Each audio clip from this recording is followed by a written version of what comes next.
Good morning, students. Our today's topic is Frederick Winslow Taylor's Principle of Scientific Management.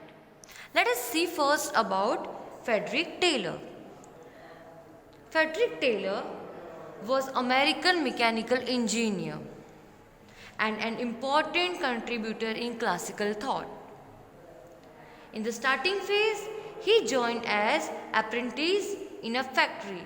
Apprentice means training. After contributing in various companies, he became a manager in Bethlehem Steel Company.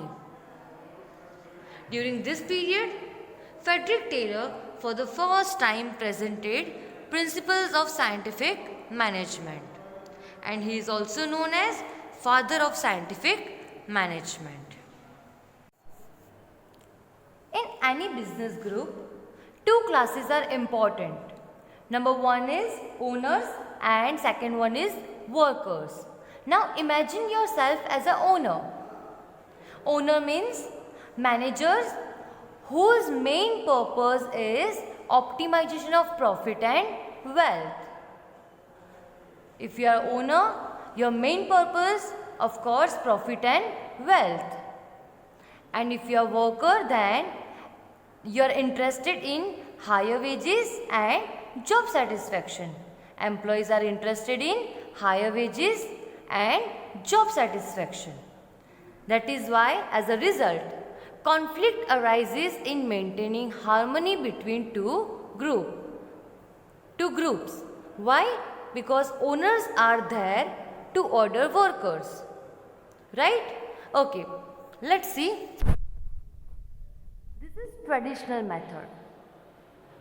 Now let's see rule of thumb. Workers were asked to work as per order in traditional method. Okay. How it is known as traditional method?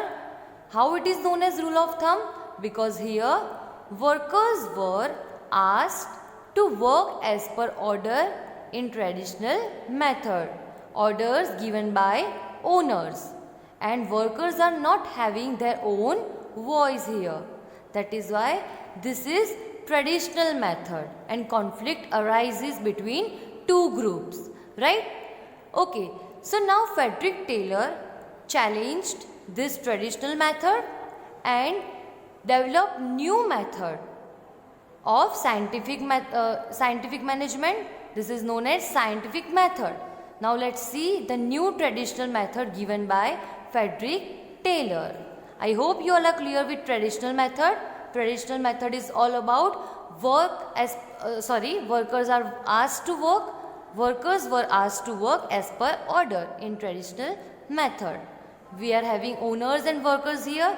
Their meaning. Okay, let's see new method. Frederick Taylor presented new concept with scientific approach instead of rule of thumb. Now this rule of thumb will be asked you as a one question, which is known 1 marks question, which is known as scientific management. Again, Taylor presented new concept with scientific approach instead of rule of thumb, which is known as scientific management. Let's see the meaning of scientific management. Scientific management is a mental revolution on the part of particular unit of employee in factory. Means it is mental revolution in particular unit of employee in factory. Let's see, totally mental revolution towards their task, duties, colleagues and owners. Let's see the definition of scientific management. Knowing exactly what you want your men to do and then see to it that they do it in the best and cheapest way. Okay? So first of all, you have to know your men and what they want to do. And then you have to see that they are doing that work in the best and cheapest way. Here cheapest way means without any wastage or in low cost. Okay. Next is revolutionary thought given by Frederick Taylor. Which matters were considered? So here 3 matters were considered. Number 1 is each worker should be assigned work as per his mental and physical ability. Means we have to provide work as per our workers' mental and physical ability. The second matter is each worker should be instructed to perform maximum work as per category. Okay, we have to instruct them that maximum work as per category we have to assign, and we have to instruct them for maximum work. The third is each worker doing efficient work rapidly should be paid more wages. Means any workers, they are efficiently working rapidly, then they should be paid more wages without any delay. Okay, so the definition and matters were considered in scientific management, in the thoughts of scientific management. I hope it is clear. Here we are having total 8 points of principles of scientific management given by Frederick Taylor. Frederick Taylor's scientific approach was a revolutionary act. He was far from traditional method so that workers and owners may work with harmony. He provided scientific management principles which are as here. Principles of scientific management, we are having 8 points. Number 1 is scientific method. Number 2 is planning and implementation. Number 3 is job analysis. Number 4 standardization. Number 5 scientific selection and training. Financial motivation. 7th number is economical, and number 8 mental revolution. Here we are going to see all these points in detail. Let's start. Principles of scientific management. We are having total 8 points. Let's start with the first point. Scientific method. Okay, to do work, scientific method should be adopted. Leaving traditional methods and thinking how best work can be done by analyzing work scientifically. So, in first point, scientific method, we have to leave traditional method. Second point is planning and implementation. Okay, instead of workers doing planning and implementation, it should be like experts make planning and workers should implement. Okay, again, instead of workers doing planning and implementation, it should be like experts make planning and workers should follow it. Workers will implement or follow the orders, right? The third point is job analysis. Okay, by job analysis we can lower our cost and we can get higher productivity. Okay, job analysis is the best way to get work done speedily with lower cost. Increase productivity can reduce cost of production. After studying time study, motion study and fatigue study, we are having one video on time study, motion study and fatigue study. The fourth point is standardization. Okay, standardization and simplicity are scientific process which should be done in advance. Means standardization should be done in advance. Okay, let's see which matters included in it. Matters like equipment, time, situation of work and resources. Now, principles of scientific management, in which the fourth principle, standardization, which should be adopted in advance. The matters like equipment, means in principles of scientific management, which equipments we are going to use, we have to be flexible according to time. So with time period we have to use our principles.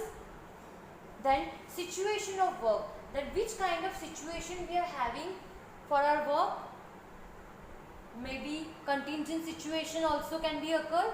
So we have such standards, such standardization to fulfill this situation.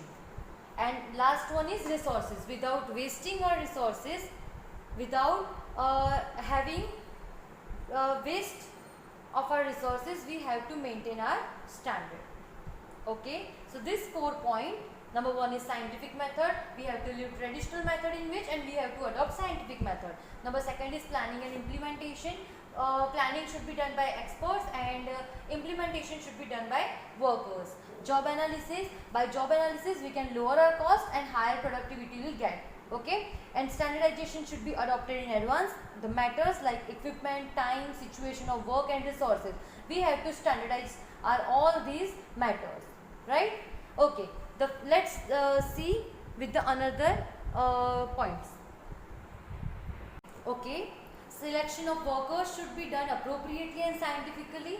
For that, the benchmarks like education of employees, skill, guts, physical strength, training, etc. we have to consider.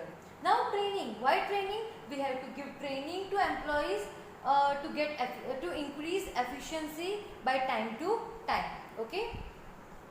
The scientific test should be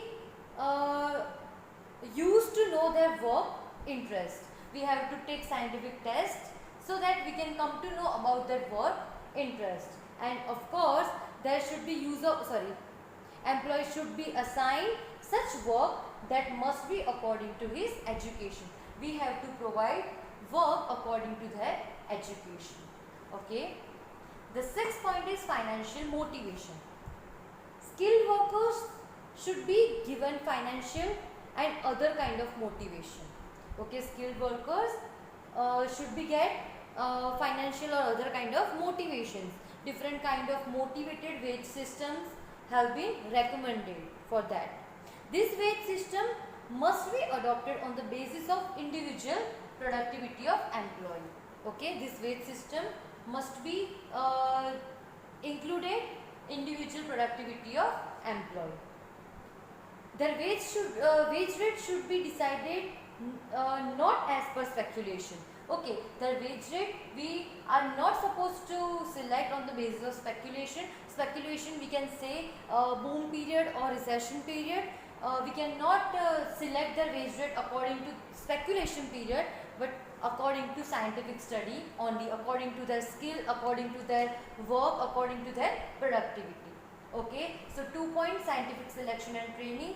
How we have to select? We have to select on the basis of their education, skill, guts, physical strength and training. Physical strength. Training we have to give because to increase their efficiency. Okay. Scientific test we have to take. Why? To check their work, their interest for work. And the 6th is financial motivation. Financial motivation and kind of thing we have to provide them to skilled workers and on the individual productivity of employee base.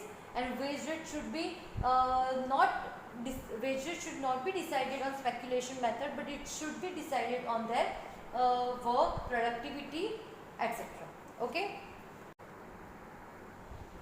The 7th point is economical. Let's see. During the implementation of scientific management, scientific and technical base are not only considered, but emphasis on low production cost is also there. We have to put importance on low production cost. Cost estimation and cost control method should be considered. Okay, which method we have to consider in scientific management? Cost estimation and cost control method.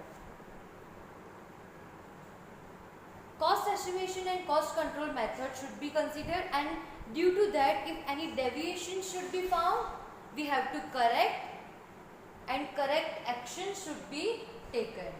Okay, deviation, if we will have any deviation, we should correct it. Okay, clear? So in economical, we have to put emphasis on low production cost, and we have to use cost estimation and cost control method. If any deviation is there, we have to take correct action. Number 8 is mental revolution.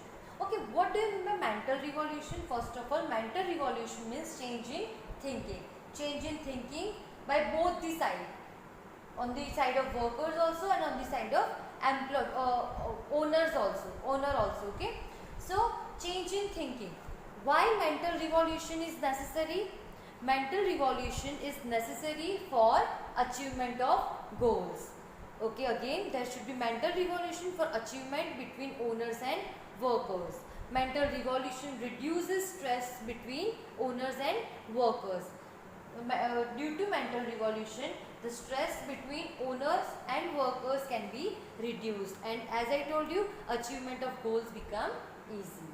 Okay, so here we are done with Frederick Taylor's scientific principles of management. We are having total 8 points.